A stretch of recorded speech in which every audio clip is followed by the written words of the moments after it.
Hello, Sue Rose Minahan, Talk Cosmos host, and today is NOWCHAT for the new moon in Pisces, March 13, 2021. Subscribe to get the Talk Cosmos YouTube, and that's every Sunday.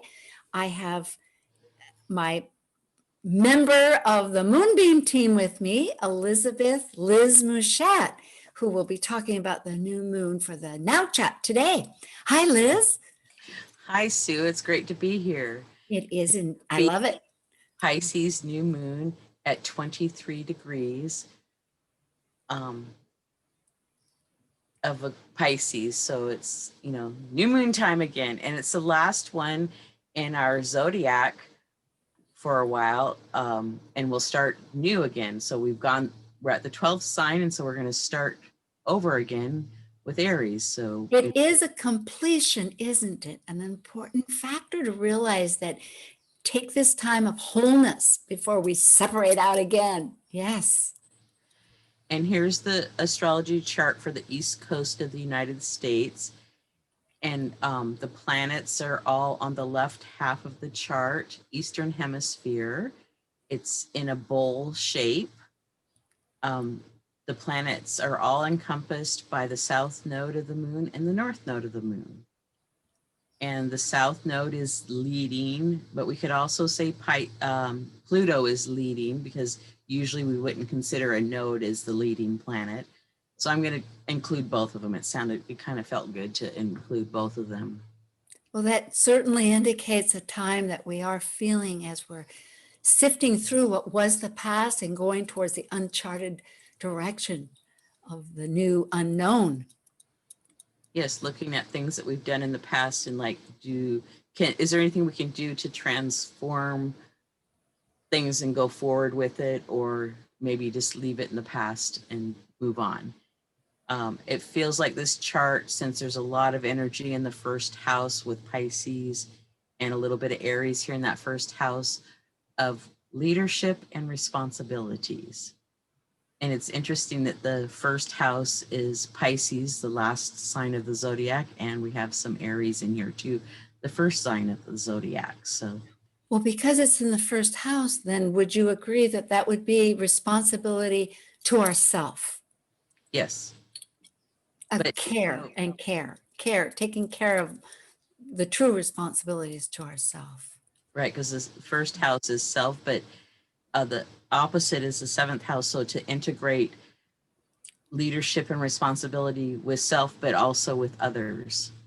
Okay. Since it's one half of the chart, the planets, it's important to remember to integrate the other half too. So. Oh, beautiful. Works. Thank you.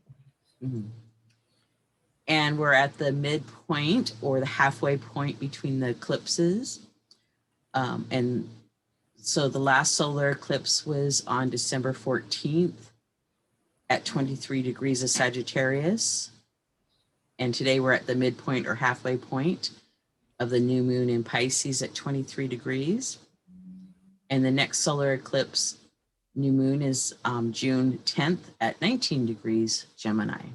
Well, that is such a potent factor, Liz, to have you bring this up, because the eclipses change energies, and it takes a moment of reflection as we are really entering this new direction. The equinox is coming up. I'm really appreciating this focus, and for people to perhaps take a moment to photograph or to look at that chart. Thank you. And here in the United States, we're making big shifts of people getting vaccinated, the virus numbers going down. So that's a huge shift right there. So that goes along with the chart also. Yeah, and motion, the new solar eclipse in Gemini is certainly going to do about a lot of mobility. So thank you.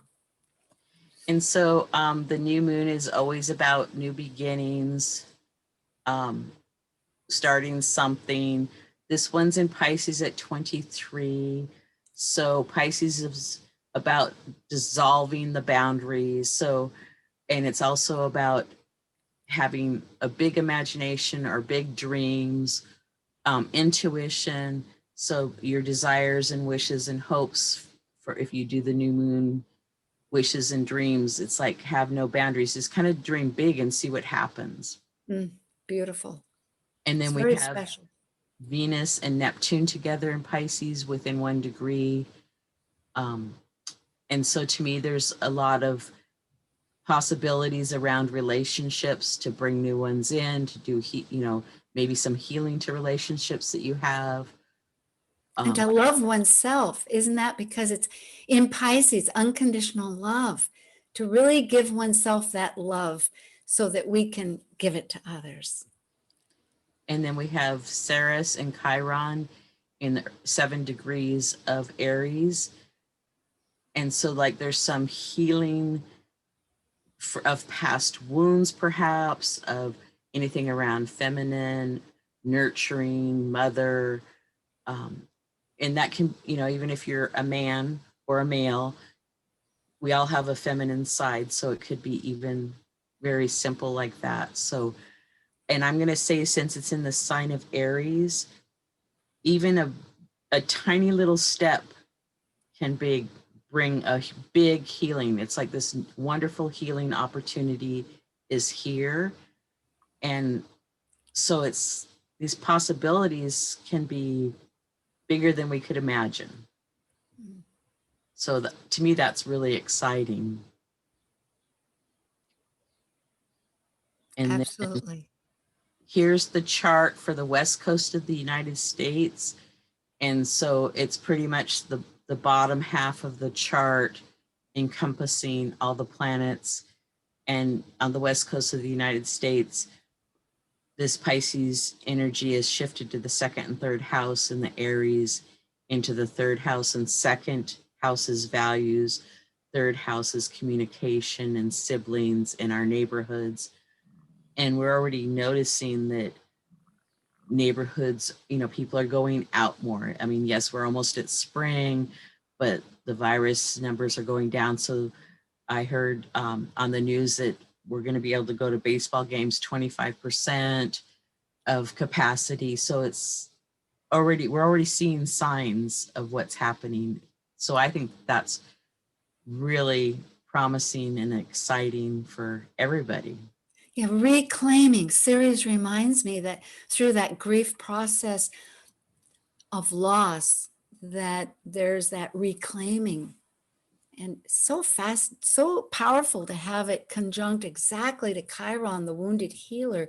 So through these activities, our woundedness, that rather than keep it personal, that we can extend it out as an understanding with a service to everybody, really brings out the idea that those hopes and dreams can be functionable for multitudes. So make sure you do your new moon wishes and desires. And the moon does not go void, of course, immediately after. I think it's about 7 hours afterwards that the moon will go void, of course. So, if you like to do it right on the new moon, that's perfect timing for that and everything. And so next month we'll have Aries new moon, and it's Aries season starts the astrological new year. It starts spring. So it's like we're really in this time of shift. It's really exciting. Truly. And I, first of all, dream. It's so wonderful. And then give loving care and moving on. Well, thank you, Liz. It's great. Thank you for having me. Yes, and the Moonbeam team will be back for Aries on our 4th season. And if you want emails, go to Talk Cosmos. You can subscribe for those. Otherwise, subscribe to these Now Chats and the panels. Okay, I'll see you again, and thanks. Thank you. Okay.